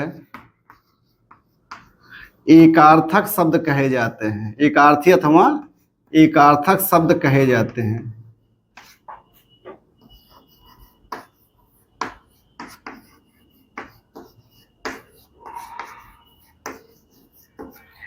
जिन शब्दों के केवल एक ही अर्थ होता है, एकार्थी अथवा एकार्थक शब्द कहे जाते हैं। इसके उदाहरण देख लेते हैं।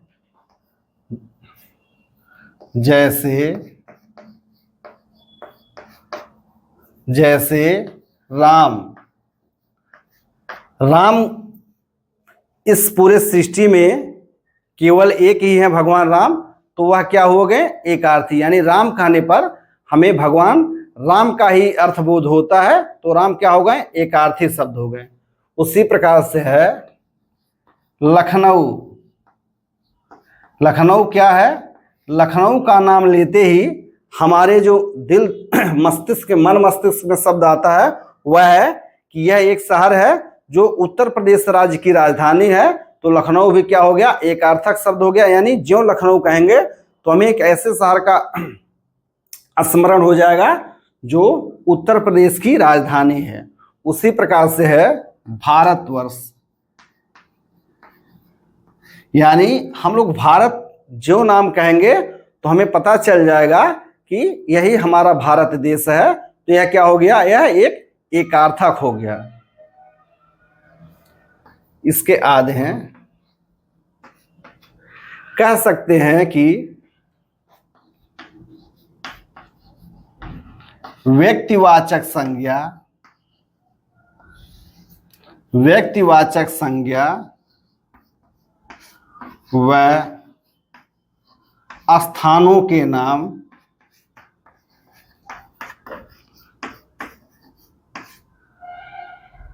एकार्थक शब्द होते हैं।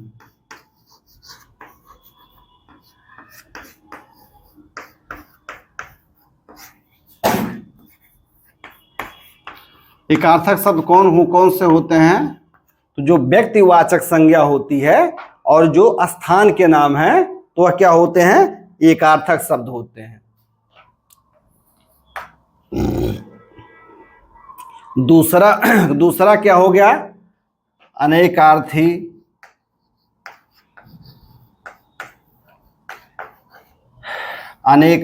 या अनेकार्थक शब्द।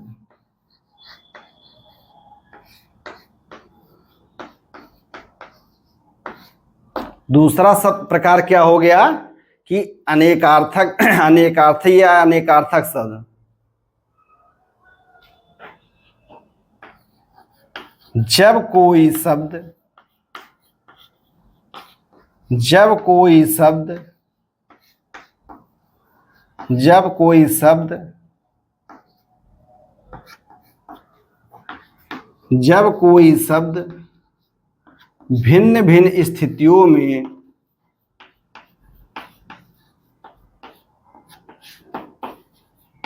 जब कोई शब्द भिन्न भिन्न स्थितियों में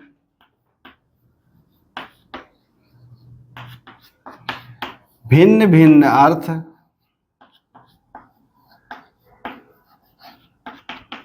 प्रकट करता है,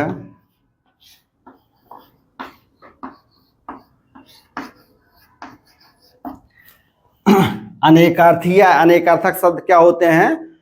तो जब कोई शब्द भिन्न भिन्न स्थितियों में भिन्न भिन्न अर्थ प्रकट करता है तो उसे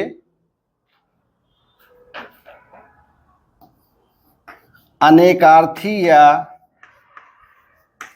अनेकार्थक शब्द कहा जाता है। जब कोई शब्द भिन्न भिन्न स्थितियों में भिन्न भिन्न अर्थ प्रकट करता है तो उसको क्या कहते हैं? अनेकार्थी या अनेकार्थक शब्द कहा जाता है। जैसे एक शब्द है अंक। एक शब्द क्या है? अंक। अंक को हम लोग गोद भी कह सकते हैं, अंक को गोद भी कह सकते हैं। कोई पुस्तक है वह कितने अंक में प्रकाशित हुई है वह भी कहा जा सकता है। पुस्तक का भाग यानी यह पुस्तक कितने अंक में है, इसका प्रथम अंक है, द्वितीय अंक है, इस प्रकार से। या क्या हो गया? कोई नाटक या एकांकी है,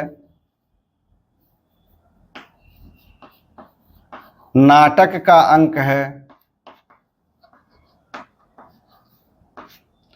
नाटक का अंक है। यानी अंक जो है उसको यहाँ गोद, किसी को गोद में लेना हुआ उसको कहा जा सकता है, या पुस्तक का भाग है या नाटक का अंक है। इस प्रकार से अंक के अनेक अर्थ हैं और ऐसे कई सारे शब्द हैं। जब हम लोग एकार्थी अनेकार्थी इन शब्दों की चर्चा करेंगे तो विस्तृत रूप से करेंगे क्योंकि कक्षा काफी लंबी हो जाती है। तीसरा वर्गीकरण जो क्या है वह क्या है? वह है समानार्थी शब्द, समानार्थी या समानार्थक शब्द।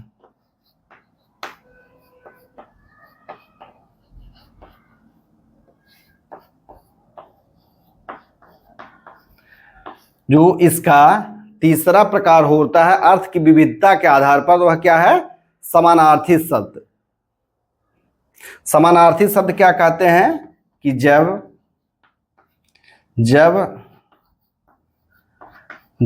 अनेक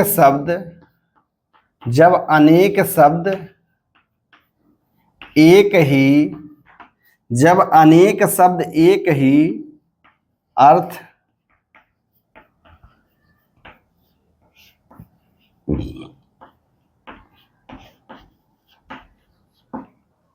जब अनेक शब्द एक ही अर्थ प्रकट करते हैं तो जब अनेक शब्द एक ही अर्थ प्रकट करते हैं तो उन शब्दों को क्या कहा जाता है? उन शब्दों को समानार्थी या समानार्थक शब्द कहा जाता है। शब्द कहा जाता है। जब अनेक शब्द एक ही अर्थ को प्रकट करते हैं तो उन शब्दों को समानार्थी, समानार्थक, पर्यायवाची ये शब्द कहे जाते हैं। जैसे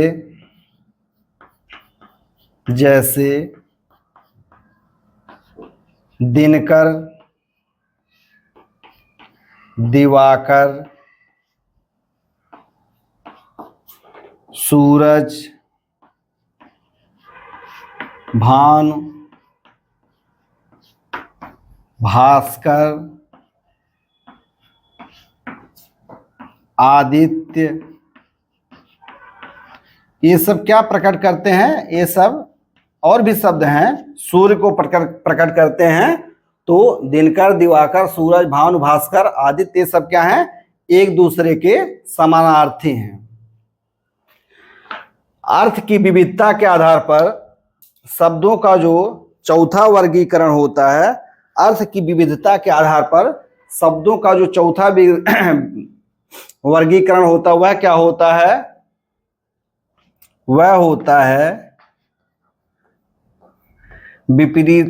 विपरीतार्थी शब्द या विपरीतार्थक शब्द। विपरीतार्थी शब्द किसे कहते हैं?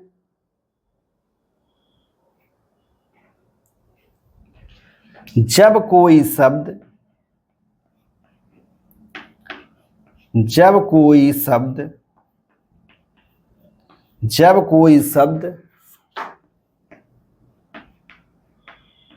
दिए गए शब्द के अर्थ के विपरीत, जब कोई शब्द दिए गए शब्द के अर्थ के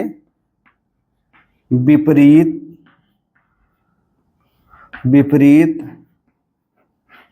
अर्थ प्रकट करता है,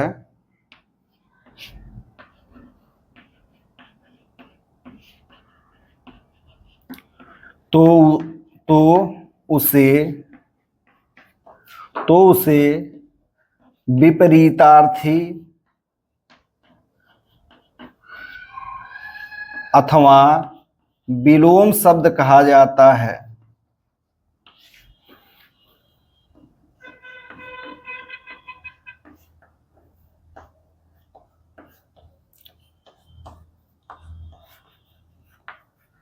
विपरीतार्थी शब्द क्या होते हैं कि जब कोई शब्द दिए गए शब्द के अर्थ के विपरीत अर्थ प्रकट करता हो, तो उसे क्या कहते हैं? विपरीतार्थी या विलोम शब्द कहते हैं।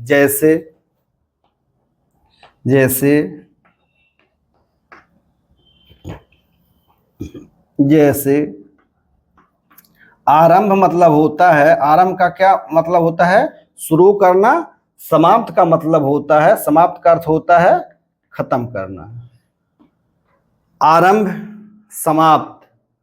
उसी प्रकार एक शब्द है अथ, उसका विलोम क्या होता है? इति। अर्थात जब कोई शब्द दिए गए शब्द के अर्थ के विपरीत अर्थ प्रकट करता है, तो उसे विपरीतार्थी या विलोम शब्द कहे जाते हैं।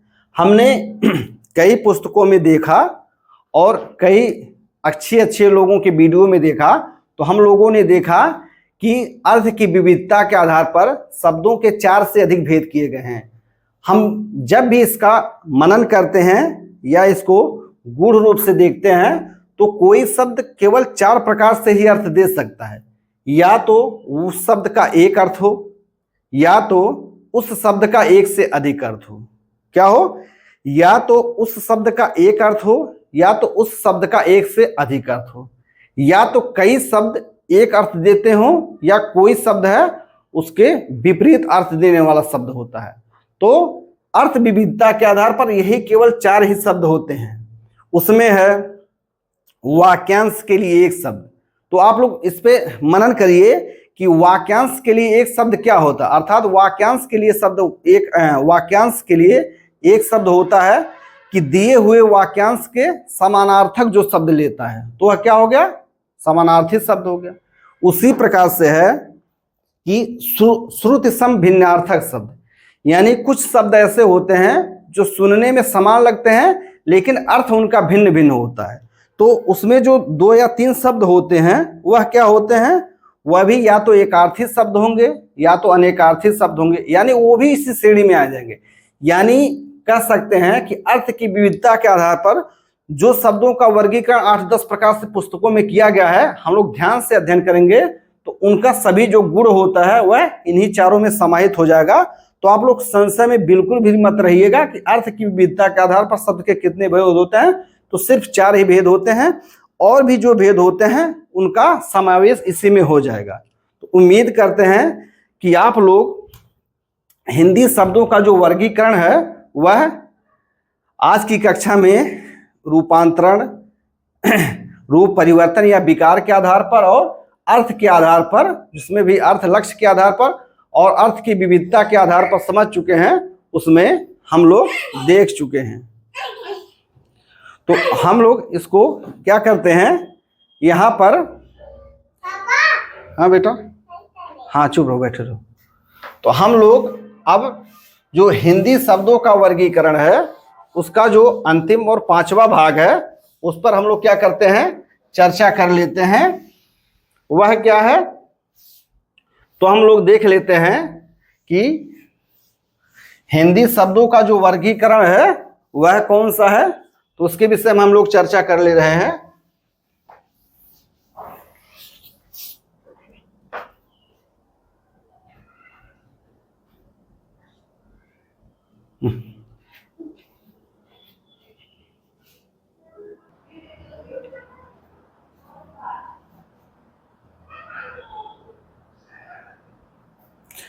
हम लोग हिंदी शब्दों का वर्गीकरण पढ़ रहे हैं। चूंकि आज यहाँ विद्युत की कटौती बहुत अधिक है तो कक्षा में कई बार व्यवधान उत्पन्न हुआ, फिर भी चलिए आप लोग सहयोग करें, बहुत बहुत धन्यवाद। तो हिंदी शब्दों के वर्गीकरण का जो 5वां आयाम है, 5वां आधार, वह है प्रयोग क्षेत्र। प्रयोग क्षेत्र, प्रयोग क्षेत्र या क्षेत्र की प्रकृति के आधार पर या क्षेत्र की आवश्यकता के आधार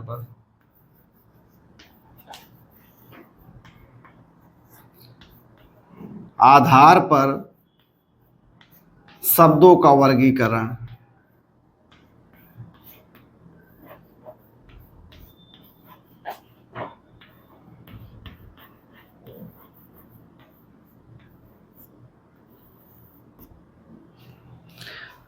प्रयोग क्षेत्र या क्षेत्र की प्रकृति के आधार पर शब्दों का वर्गीकरण। हम लोग जानते हैं कि शब्द का प्रयोग किसी सामान्य अथवा विशिष्ट क्षेत्र में कहीं पर भी हो सकता है। उस प्रयोग के आधार पर, यानी शब्द का प्रयोग सामान्य क्षेत्र में हो रहा है या किसी विशिष्ट क्षेत्र में हो रहा है, क्योंकि हम लोग समझते हैं कि एक सामान्य जनमानस की जो शब्दावली होती है वह सीमित होती है। लेकिन यदि हम किसी संस्था में जाते हैं, जैसे बैंक में चले जाएं, तो हम लोग ऐसा अनुभव किए होंगे कि बैंक की जो शब्दावली होती है या जो बैंक में प्रयुक्त होने वाले शब्द होते हैं वह आम जनमानस या कभी कभी कह लीजिए पढ़े लिखे लोगों के लिए भी थोड़े से क्लिष्ट होते हैं, कठिन होते हैं। उसी प्रकार से मेडिकल की जो शब्दावली है, कानून की जो शब्दावली है या कंप्यूटर क्षेत्र की जो शब्दावली है वह सामान्य बोलचाल की शब्दावली से भिन्न है। तो इस प्रकार जो शब्द प्रयोग होते हैं, यानी प्रयोग क्षेत्र के आधार पर जो शब्द होते हैं वह कितने प्रकार के होते हैं। तो हम लोग लिख सकते हैं कि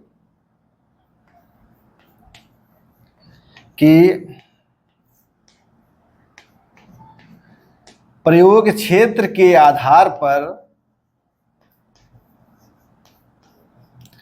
प्रयोग क्षेत्र के आधार पर शब्द 3 प्रकार के होते हैं। 3 प्रकार के होते हैं। प्रयोग क्षेत्र के आधार पर शब्द कितने प्रकार के होते हैं? तो प्रयोग क्षेत्र के आधार पर शब्द 3 प्रकार के होते हैं। कौन कौन से होते हैं? तो पहला होता है सामान्य भाषा के शब्द या सामान्य शब्द। पहला शब्द कौन कौन सा? पहला शब्द क्या होता है? सामान्य भाषा के शब्द या सामान्य शब्द। यहां सामान्य भाषा शब्द यानी सामान्य भाषा के शब्द।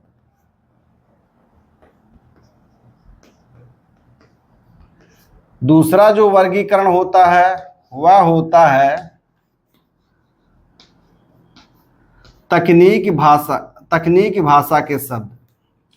दूसरा जो होता है वह होता है तकनीकी भाषा के शब्द। उसी में एक और वर्गीकरण किया गया है, वह होता है अर्ध तकनीकी भाषा के शब्द।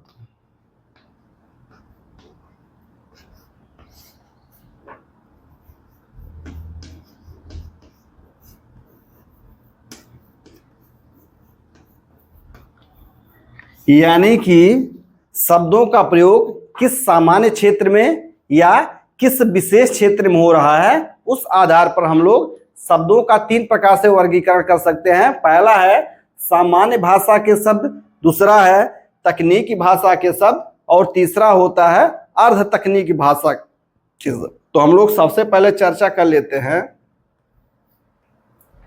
सामान्य भाषा के शब्द।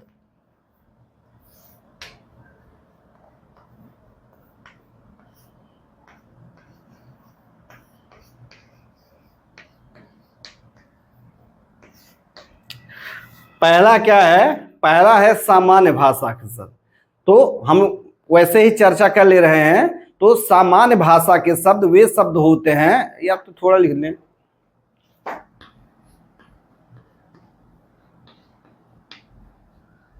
सामान्य भाषा के शब्द सामान्य भाषा के शब्द वे शब्द होते हैं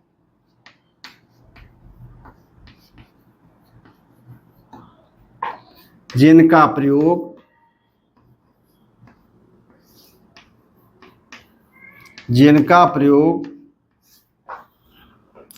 सामान्य बोलचाल की भाषा में होता है।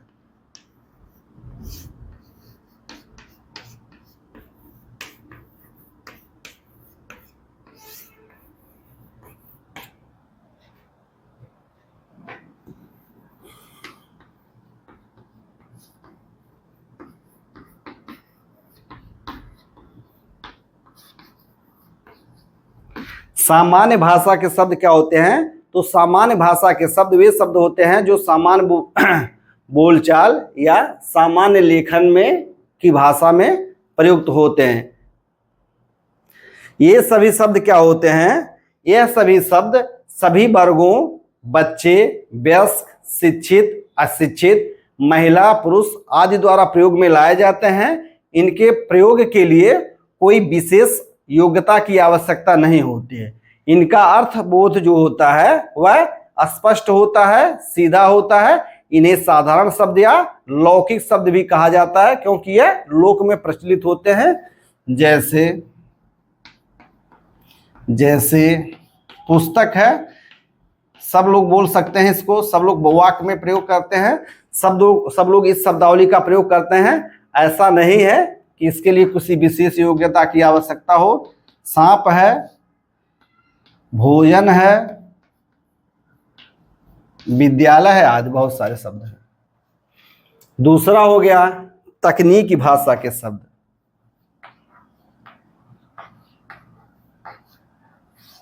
दूसरा क्या हो गया? तकनीकी भाषा के शब्द।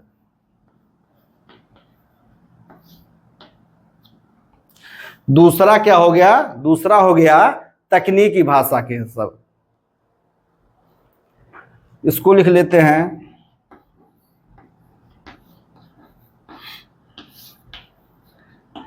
तकनीकी भाषा के शब्द।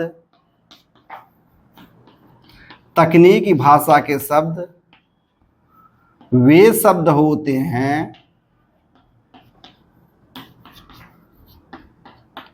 जिनका प्रयोग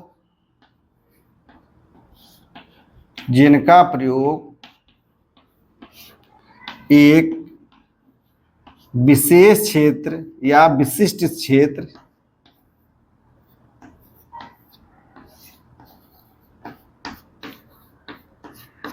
तकनीकी भाषा के शब्द वे शब्द होते हैं जिनका प्रयोग क्या होता है कि एक विशिष्ट क्षेत्र जैसे विज्ञान है, जैसे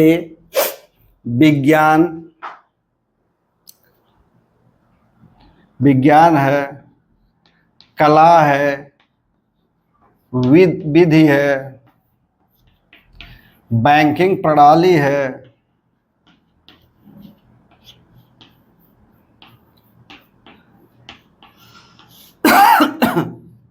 चिकित्सा है,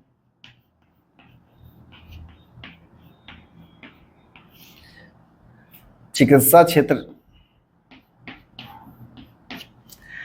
तकनीकी भाषा के शब्द वे शब्द होते हैं जिनका प्रयोग एक विशिष्ट क्षेत्र अर्थात विज्ञान, कला, विधि, बैंकिंग प्रणाली, चिकित्सा क्षेत्र आदि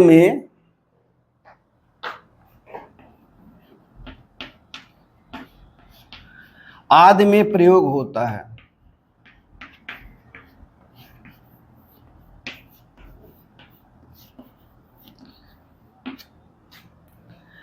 तकनीकी भाषा के शब्द वे शब्द होते हैं जिनका प्रयोग एक विशिष्ट क्षेत्र अर्थात विज्ञान, कला, विधि, बैंकिंग प्रणाली, चिकित्सा क्षेत्र, बहुत सारे क्षेत्र हैं जिसमें प्रयोग होता है। ऐसे क्षेत्र क्या होते हैं ये शब्द क्या होते हैं? ये शब्द अपने क्षेत्र में एक विशिष्ट अर्थ, ये शब्द क्या होते हैं कि ये शब्द अपने क्षेत्र में एक विशिष्ट व निश्चित अर्थ रखते हैं। ये शब्द क्या होते हैं? ये शब्द सामान्य जनमानस की भाषा में नहीं बोले जाते बल्कि उस क्षेत्र के विशेषज्ञों द्वारा प्रयोग किए जाते हैं। इनके प्रयोग के लिए विशेष योग्यता की आवश्यकता होती है। जैसे मान लीजिए हम लोग बैंक में जाते हैं तो वहाँ नामे, खाते, जमा पर्ची, हालांकि कुछ शब्द तो इतने प्रचलन में हो गए हैं कि हम लोग भी कर लेते हैं, ठीक है। जैसे अंकन हुआ, बहुत सारे ऐसे शब्द होते हैं तो जिसका प्रयोग बैंकिंग क्षेत्र में होता है, हम लोग उसको नहीं जान पाते हैं। उसी प्रकार से कंप्यूटर में हुआ, सॉफ्टवेयर हुआ, डाउनलोड हुआ, सर्वर हुआ, हार्डवेयर हुआ, सॉफ्टवेयर हुआ, इस प्रकार से कंप्यूटर के क्षेत्र में प्रयोग किए जाते हैं। तो यह क्या होता है कि इन शब्दों को जानने के लिए उस विशेष क्षेत्र का ज्ञान होना आवश्यक है। यह जो भाषा होती है तकनीकी भाषा, यह सामान्य जनमानस के लोग इसका प्रयोग नहीं करते हैं।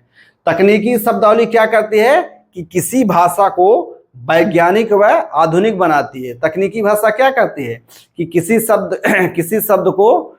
भाषा को यह वैज्ञानिक व आधुनिक बनाती है। इन शब्दों को क्या कहा जाता है? पारिभाषिक शब्द की भी कहा जाता है। सामान्य भाषा को क्या कहा जाता है? लौकिक, यानी लोक की भाषा। तकनीकी भाषा के शब्दों को क्या कहा जाता है? पारिभाषिक शब्द। इसका जो तीसरा भाग होता है उसको हम लोग देख लेते हैं। अर्ध तकनीकी भाषा के शब्द। अर्ध तकनीकी भाषा के शब्द यानी प्रयोग क्षेत्र के आधार पर शब्द तीन प्रकार के होते हैं। सामान्य भाषा के शब्द, या इसे हम लौकिक शब्द कहते हैं।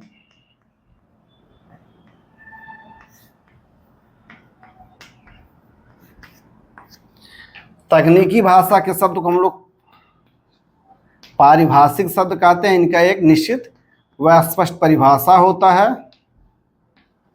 और तीसरा क्या होता है? तीसरा होता है अर्ध तकनीकी भाषा के शब्द। यह क्या होता है? तो वे शब्द जो सामान्य भाषा और तकनीकी भाषा दोनों में प्रयोग किए जाते हैं। अर्ध तकनीकी भाषा के शब्द क्या होते हैं?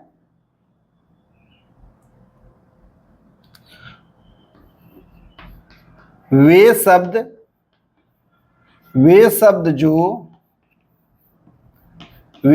जो सामान्य भाषा, वे शब्द जो सामान्य भाषा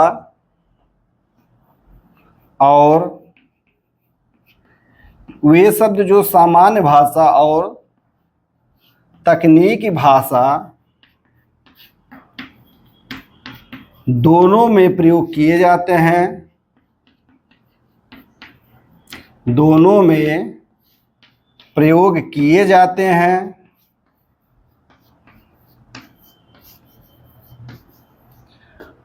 वे शब्द जो सामान्य भाषा और तकनीकी भाषा दोनों में प्रयोग किए जाते हैं, लेकिन लेकिन लेकिन इनका लेकिन क्या होता है, लेकिन इनका अर्थ विषय क्षेत्र के अनुसार, लेकिन इनका अर्थ क्या होता है, विषय क्षेत्र के अनुसार अलग अलग होता है।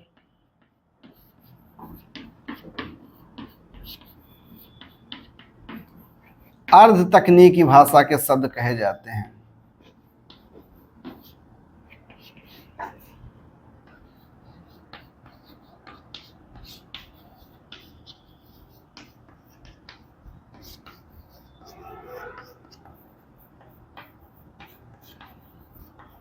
अर्ध तकनीकी भाषा के शब्द कहे जाते हैं।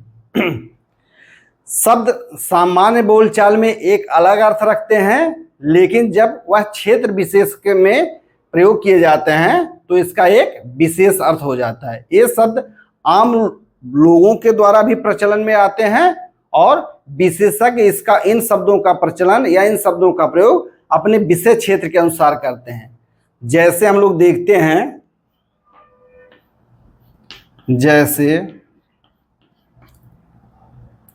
जैसे है मेमोरी।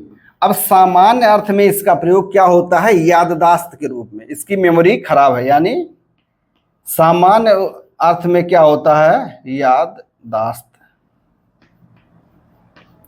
सामान्य अर्थ इसका क्या हुआ, याददाश्त। लेकिन यदि यह मेमोरी जो है वह किसी कंप्यूटर क्षेत्र से है, मोबाइल क्षेत्र से है, तो यह क्या होता है, संग्रहण क्षमता, यानी वह उस डिवाइस का क्या होता है, संग्रहण क्षमता, यानी इस मोबाइल की या इस कंप्यूटर की जो मेमोरी है वह कितना है, तो वह क्या हो गया, उसका संग्रहण क्षमता हो गया। यहाँ पर उसकी याददाश्त से कोई मतलब नहीं है। यानी आम लोग जब बातचीत करेंगे, मेमोरी मतलब याददाश्त, सामान्य अर्थ उसका हुआ। लेकिन ये तकनीकी क्षेत्र में उसका प्रयोग किया जाए तो मेमोरी का मतलब होता है संग्रहण क्षमता। उम्मीद है ये बात आप समझ पा रहे होंगे। इसी प्रकार से है फाइल। जैसे हम लोग कहते हैं कि फला की फाइल इधर से उधर चली गई, तो सामान्य अर्थ में क्या हुआ, यह हो गया कि कागजों का समूह है जिसमें कोई आवेदन प्रत्यावेदन इस प्रकार से है। विशेष अर्थ में क्या हुआ कि कंप्यूटर में हम लोग जब कोई डेटा स्टोर करते हैं तो उसका एक यूनिट या उसकी एक इकाई होती है। इसी प्रकार और एक शब्द देख रहे हैं, ड्राइव है। ड्राइव का सामान्य अर्थ जो होता है वह गाड़ी चलाने वाला से होता है, ड्राइव से ही ड्राइवर बना हुआ है। लेकिन इसका विशेष अर्थ जो होता है वह होता है कि कंप्यूटर में डेटा स्टोरेज करने की एक डिवाइस होती है। तो उम्मीद है कि आप लोग अर्ध तकनीक शब्दों को समझ पा रहे होंगे। सामान्य भाषा के शब्द क्या है, सामान्य भाषा के शब्द वे शब्द होते हैं जिनका प्रयोग सामान्य बोलचाल की भाषा में होता है। जैसे पुस्तक है, सांप है, भोजन है, सब लोग करते हैं। तकनीक भाषा के शब्द क्या है, तकनीक भाषा के शब्द वे होते हैं जिनका एक प्रयोग एक विशिष्ट क्षेत्र में होता है। उस क्षेत्र में उस क्षेत्र के लोगों के द्वारा ही उसका प्रयोग किया जाता है। इसको व्यवहार में लाने के लिए विशेष योग्यता की आवश्यकता होती है। अर्ध तकनीक शब्द क्या होते हैं, वे शब्द जो सामान्य भाषा और तकनीक दोनों में प्रयोग किए जाते हैं, लेकिन इनका जो अर्थ होता है वह अपने अपने क्षेत्र के अनुसार भिन्न भिन्न अर्थ लिया जाता है। तो उम्मीद है आप लोग यहाँ तक समझ पा रहे होंगे अर्ध तकनीकी शब्द की क्या विशेषता है।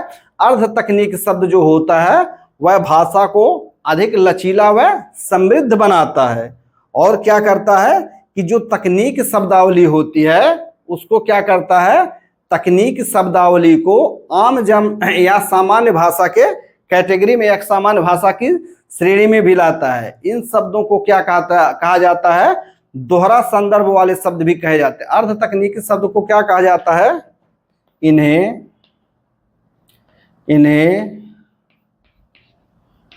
दोहरा संदर्भ शब्द भी कहा जाता है।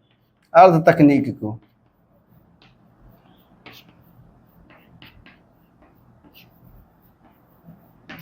उम्मीद है कि आप लोग प्रयोग क्षेत्र या क्षेत्र की प्रकृति के आधार पर जो शब्दों का वर्गीकरण होता है उसको समझ पा रहे होंगे। तो हम लोगों ने पिछले वीडियो में और आज की वीडियो, इन दोनों वीडियो को मिलाकर हिंदी शब्दों का जो वर्गीकरण होता है 5 प्रकार से, उस आधार पर हम लोगों ने कर लिया है। तो उम्मीद है कि आप लोगों को यह दोनों कक्षाएं काफी पसंद आ रहे होंगे। तो आप लोगों से निवेदन है कि आप लोग चैनल को सब्सक्राइब करिए, शेयर करिए, जहां तक भी हो लोगों का सहयोग करिए। आप सभी को बहुत बहुत धन्यवाद।